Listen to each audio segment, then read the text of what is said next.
I was born in the Colosseum. Words are worthless. Silence is gold. Don't waste my breath. Human? I am not and have never been a human.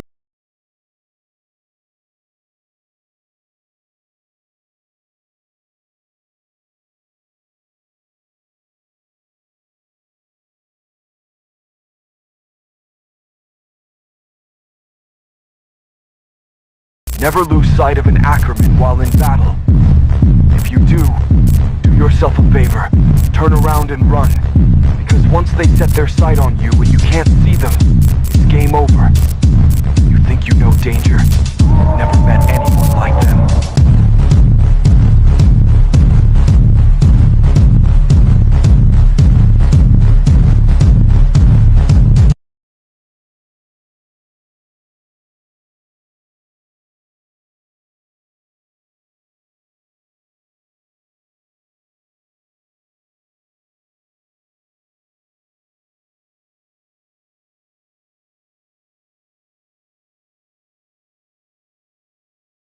As if to answer his thoughts, a dozen figures suddenly appeared from behind the trees, surrounding him.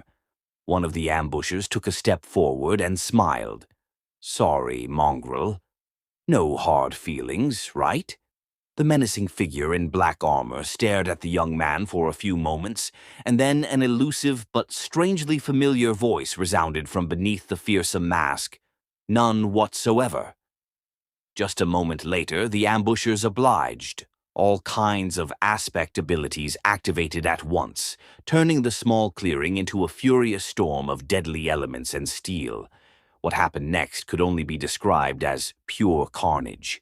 The black figure pounced on the ambushers, using both his gauntleted fist and his round shield to sow devastation among their ranks. Every move Mongrel made was precise, calculated, and deadly, but also brutal and utterly cruel. He danced among his enemies like a grim reaper, killing them one after another without showing any sign of even knowing what mercy or hesitation were.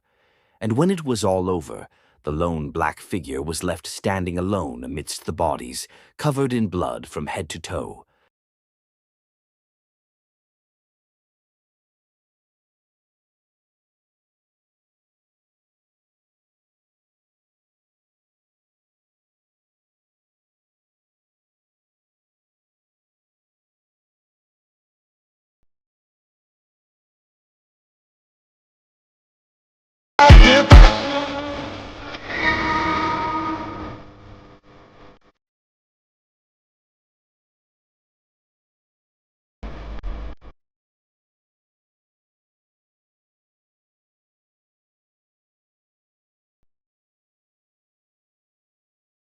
Ascended Morgan seemed to be in a very good mood. Whatever it was that a master of one of the great clans had in her arsenal was bound to be good. The young woman waited for the excited cheers of the crowd to quiet down and looked at him with a curious smile. "Tell me, what do you wish to receive? A weapon?" "Yes, a weapon would be great." Sonny started to smile, but then, suddenly, his eyes widened. Crap. And before he could think of a crafty lie, the flaw forced an answer out of his mouth. "No." "Crap, crap, crap. Curse it." Morgan of Valor tilted her head a little. "A suit of armor, then? Or maybe a powerful charm?" "Yes."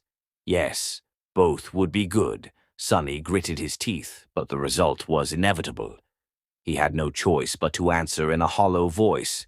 "Neither." The young woman laughed. "Really? Maybe you want to receive an echo, then?" "Oh, no." Mongrel remained silent for several seconds and then answered, "I do not." Sonny was on the verge of shedding bloody tears. How had it all gone so wrong, so fast? Master Morgan studied him for a bit, then leaned on the parapet and asked in an amused voice, "Really?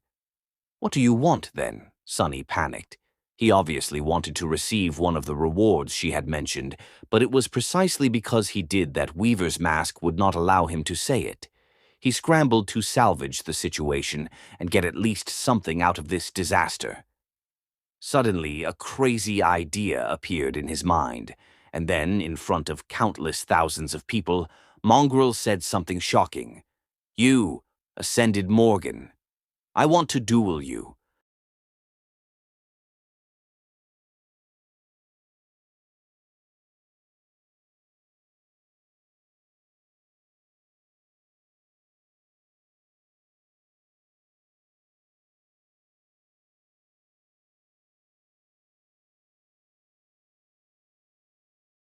Wait.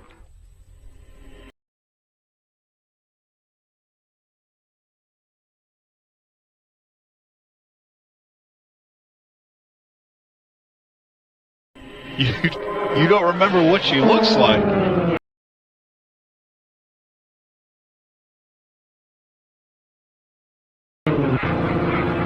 Hey, just make something up.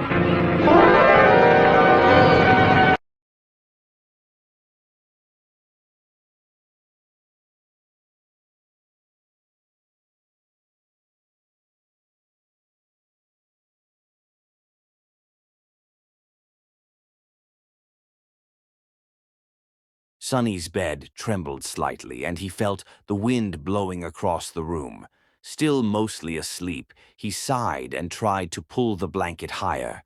However, that damned thing was nowhere to be found. Where the hell is it? Reluctant to let go of sleep, he blindly searched for the blanket. Instead of finding it, though, Sonny suddenly felt his whole bed careen to the side. Startled, he opened his eyes and saw nothing but darkness surrounding him. What the? Oh, right. He wasn't in his small room in the sanctuary. He was plummeting into a lightless abyss atop the corpse of a fallen devil instead. Sonny stared into the darkness for a bit. Then he yawned. Well, at least I slept well. On the third day, Sonny just lay on the lid of the dead mimic and stared into the void. His mind was starting to behave in strange ways. Although there was nothing around him, Sonny could sometimes see strange shapes and silhouettes in the darkness, as well as hear distant noises. On the third day, Sonny just lay on the lid of the dead mimic and stared into the void. His mind was starting to behave in strange ways. Sonny smiled weakly. Why wouldn't it be dark? This is the sky below, after all. But then he froze. What? The voice that asked the question had not come from the ordinary rock. That voice was not his own. "Ah, my apologies. I seem to have startled you." Sonny gulped. The pleasant voice seemed to belong to a young man, but no matter how hard he looked into the darkness, he couldn't see anyone or anything nearby. No worries. I just didn't expect to hear another human's voice here. You are a human, right?" The void was silent for a while, then answered in a neutral tone. "A human? I used to be a human once, I guess."